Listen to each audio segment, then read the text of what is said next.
धर्म शास्त्र गुरु और अंतरात्मा सर्वसम्मति से बुरी चीज़ पर कभी सहमत नहीं होते।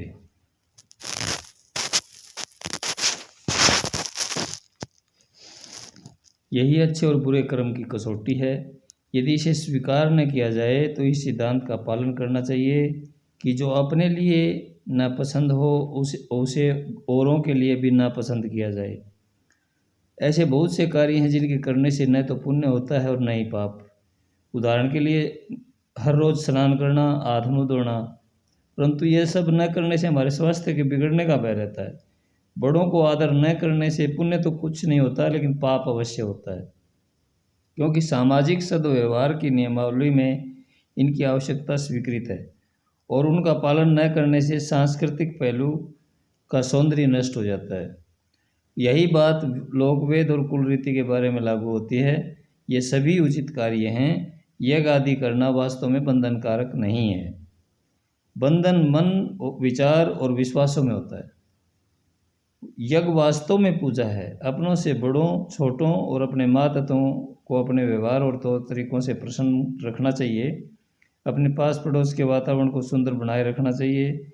अग्नि, वायु, जल, पृथ्वी और आकाश को यथासंभव अपवित्र नहीं करना चाहिए। यह सब यज्ञ है। इसका पालन जीवन की प्रारंभिक अवस्था में अत्यंत आवश्यक है। इनसे बुराई नहीं पैदा होती। हाँ, दूसरे प्रकार के यज्ञ जो भी किसी व्यक्ति या वर्ग को हानि पहुंचाने के विशेष प्रयोजन से किए जाते हैं, अवश्य ही आपत्तिजनक है। कर्म का अर्थ तो केवल जीवन की अभिव्यक्ति है। यदि जीवन अपनी अभिव्यक्ति बिना किसी को हानि पहुंचाए प्राकृतिक रूप में कर सकता है तो उसे करना चाहिए।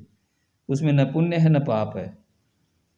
पाप और पुण्य वहीं रहता है जहाँ सही और गलत का सापेक्षित रूप में भाव रहता है। इस प्रकार पाप और पुण्य बंधन की कड़ियों का निर्माण करते हैं, जिनसे मुक्त होना अत्यंत आवश्यक हो जाता है। अन्यथा मुक्ति एवं बंधन का भाव भी कदाचित हमारे मन में ही उत्पन्न नहीं होता। इससे अपने को बचाने का उपाय यह है कि बुरी प्रवृत्ति दुर्भावना को अच्छी प्रवृत्ति सद्भावना में बदल दिया जाए, तब कार्य किया जाए। इस अनुभव के आधार पर संसार के व्यक्तियों की निस्वार्थ भाव से सेवा करना ही सर्वोत्तम तप और तपस्या, यज्ञ और पूजा है। इबादत बजूज खिदमत खलक नेस्त, लोक सेवा के अतिरिक्त अन्य कोई उपासना नहीं है। जो इस प्रकार के कार्य करता है कर्म के बंधन से मुक्त हो जाता है। इस प्रकार का कर्म इस स्थूल शरीर का धर्म है।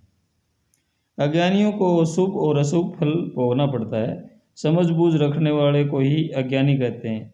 वे जो न कुछ जानते न समझते हैं अज्ञानी नहीं कहलाते। उनके लिए मूढ़जन का शब्द प्रयुक्त किया जाता है।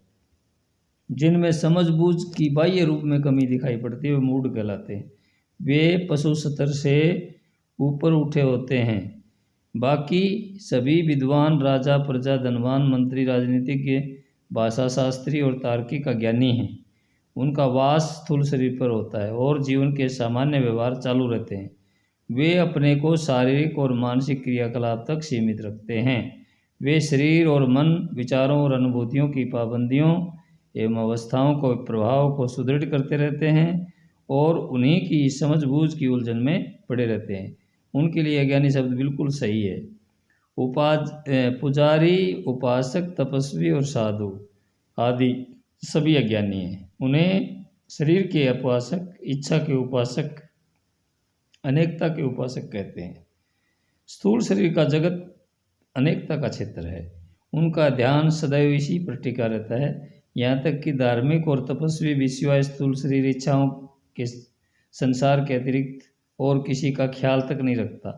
उनका स्वर्ग इंद्रिय भोग के अतिरिक्त और कुछ नहीं है। परियों और दासों के सुख का आनंद लेना है। यदि सुख प्राप्ति को ध्येय मानते हैं तो समझ लेना चाहिए कि वह इसको भी संसार का सूक्ष्म रूप समझकर उसी की आकांक्षा को प्रबल बनाने में लगे रहते हैं। उसी प्रकार जो वैकुंठ की कामना करते हैं इसे एक सुख का साधन मानते हैं। ऐसे लोग भी शरीर और इंद्रियों से ऊपर उठने में, ऊपर देखने में सक्षम नहीं होते। यही कारण है कि जिन्हें कुछ ज्ञान और समझ है उन्हें अज्ञानी कहते हैं। वे ही अज्ञानी कहलाते हैं जिनमें इस जगत और दूसरे जगत, लोक परलोक की भावना घर किए रहती है। यह और दूसरा जगत एक ही है, दोनों ही बहुभावों के जगत हैं। सबसे पहले धार्मिकों, साधुओं और ईश्वर भक्तों, इनमें से किसी को भी ईश्वर का कोई ज्ञान नहीं।